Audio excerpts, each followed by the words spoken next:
नमस्कार मित्रांनो, रामलल्लांच्या दर्शनासाठी आतुर भक्तांनी मोठा विक्रम केला असून देणगी देण्याच्या बाबतीत इतिहास रचला आहे। सविस्तर बातमी पुढे पाहण्याआधी आपला वनवा प्रोडक्शन चॅनल सबस्क्राइब करून घ्या।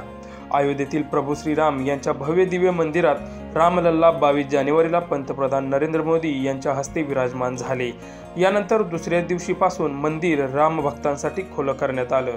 त्यावेळी रामलल्लांच्या दर्शनासाठी मोठ्या प्रमाणावर भक्त गर्दी करत असून यातच राम भक्तांकडून ज्या भक्तिभावाने आणि उत्साहाने देणगी दिली जात आहे हे पाहून भाविकांकडून अर्पण केल्या जात असलेल्या देणगीच्या बाबतीत देशातील इतर अनेक मंदिरे मागे सुटतील असे वाटत आहे।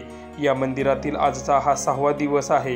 गेल्या 5 दिवसांपासून भाविक येथे मुक्त हस्ते देणग्या देत आहेत। अयोध्येतील राम मंदिराला 22 जानेवारीला 8 लाख रुपयांची देणगी मिळाली। 23 जानेवारीला राम भक्तांनी 2,89,00,000 रुपये अर्पण केले, तर 24 जानेवारीला राम मंदिरात भाविकांनी 14 लाख रुपये अर्पण केले। ट्रस्टने दिलेल्या माहितीनुसार भाविकांकडून मंदिरामध्ये रोज 15 ते 20 लाख रुपये अर्पण केले जात आहेत। आतापर्यंत भाविकांनी 3.50 कोटी रुपये अर्पण केले आहेत। अयोध्येत ज्या पद्धतीने राम भक्तांची संख्या वाढत आहे ते पाहता रामलल्लाच्या दर्शनासाठी रोज येणाऱ्या भाविकांची संख्या हळूहळू 3 लाखांपर्यंत पोहोचण्याची शक्यता वर्तवण्यात येत आहे।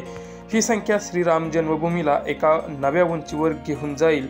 शुक्रवारी ही 3.5 लाखाहून अधिक भाविक इथे पोहोचले होते।